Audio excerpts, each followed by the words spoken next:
I just want to find 11,780 votes, then President Donald J. Trump urged while in a recorded phone conversation with the Georgia Republican Governor Brian Kemp during the tense days of Trump's bizarre challenge of the 2020 presidential election.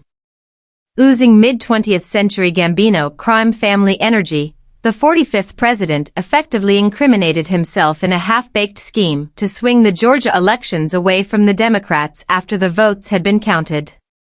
Trump has proven an inability to adapt to his environment. After all, this obscene recording of a sitting American president demanding a governor of his own party find 11,780 votes was made less than a year after President Trump had defeated his overamped impeachment. Having almost been taken down by an impeachment based on an illegally recorded phone call between Trump and Ukrainian President Volodymyr Zelensky, one would have thought that Trump would have learned the dangers of speaking plainly on an open line. Donald Trump was operating under the belief that Joe Biden and his Democratic Party had stolen the election, or at least that is what he convinced himself of in the weeks and months following his tragicomic defeat in the 2020 presidential election. In my opinion, there is little doubt that the bastardizing of our election laws in the name of COVID-19 prevention, such as mailing out ballots to everyone without any real verification, likely corrupted the national election process. But, to be clear, there's no proof that it swung the election. No matter what your thoughts are on whether Joe Biden rigged the 2020 election or not, no such fantasies made it on a recording. Maybe Trump was speaking off the cuff.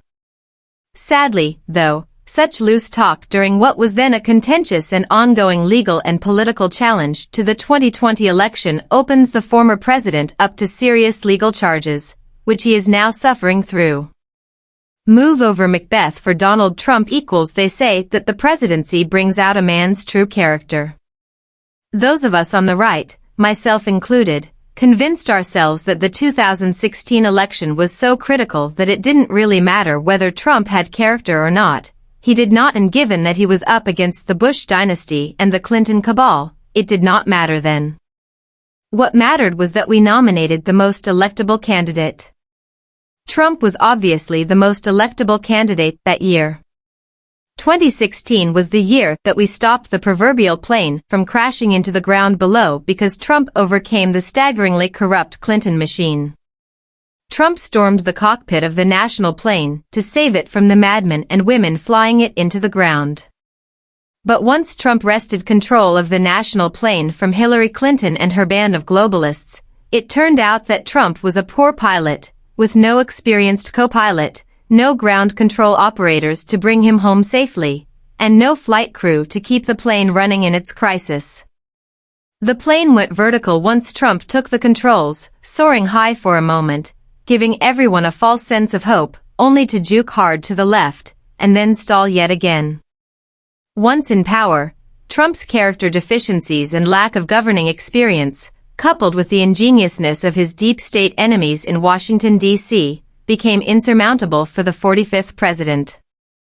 Trump has proven to be one of the most interesting political figures of our era. He will, quite possibly, go down as one of the most dynamic, uniquely American politicians ever. What makes him so compelling is not just his ideological heterodoxy, praising Social Security and advocating for protectionism while demanding lower taxes and waging war on woke culture, but his deeply personal flaws. The Democrats and their allies in the permanent administrative state threw everything at the 45th president for 4 years. Yet, he endured. He was accused of being a Russian spy. People closest to him ended up betraying him. Trump went through endless character assassination attempts by a mainstream media that cared less about the truth of Trump's presidency and more about wrangling power from a man they viewed as a shameless usurper. He survived all this, including an impeachment attempt, only to be brought down by his own iniquities. If Shakespeare were alive today, he'd be having a field day with this president. Can we trust a man who is his own worst enemy?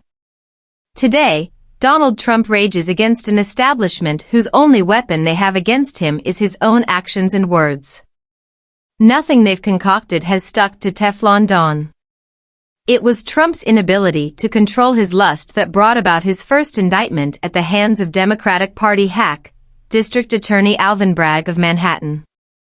Thanks to this indictment, whether it goes anywhere or not, the waters have been tested by the Democrats during a presidential election year for indicting a candidate for office. That water has proven to be warm enough for such prosecutorial abuse to occur. With Trump's first indictment, it now becomes easier to get Trump on other charges. As it turns out, Trump's own words recorded by a Republican governor during the Georgia vote counting in 2020 is now the next self-inflicted wound. And this wound is a doozy.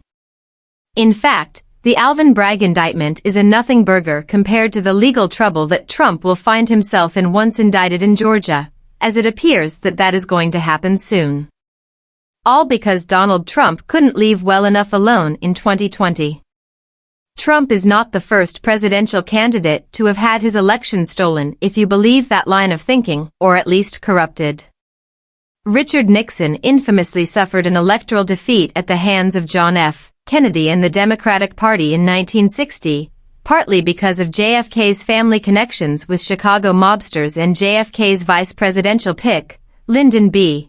Johnson's deep ties with Texas power brokers, who were rumored to have been counting cattle as Democratic votes.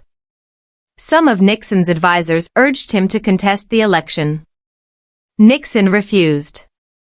He knew that he'd be back, it was just a question of when. If Nixon whined about his defeat by JFK, his political future would be over. Americans, at the end of the day, hate sore loser above all else, even when that person lost due under questionable circumstances. It's just who we are. Because Nixon kept his powder dry for what must have been an interminable decade for a political creature like Nixon, he was able to ride into the country's rescue at a much more important inflection point in our history than was his first presidential bid in 1960.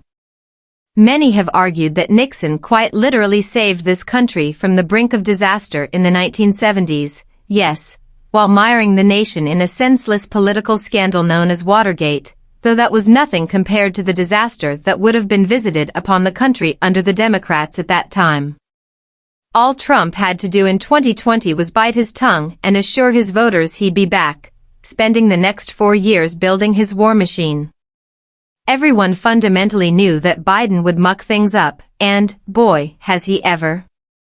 But most people wanted to see if Trump could navigate this situation without his usual childishness. The tragedy and fall of Donald equals Trump failed the test. Now, he's being hoisted by his own petard. Whatever you may think of Donald Trump, the fact is that he is his own worst enemy, and now, after years of avoiding consequences for his irresponsible actions and words, he is being held accountable at the worst possible moment, the time when the country needs a dynamic leader like him. Trump may yet still get the GOP nomination in 2024. But, because of his character flaws and his subpar record as president, he'll lose to the Democrats. It's baked into the political cake by this point.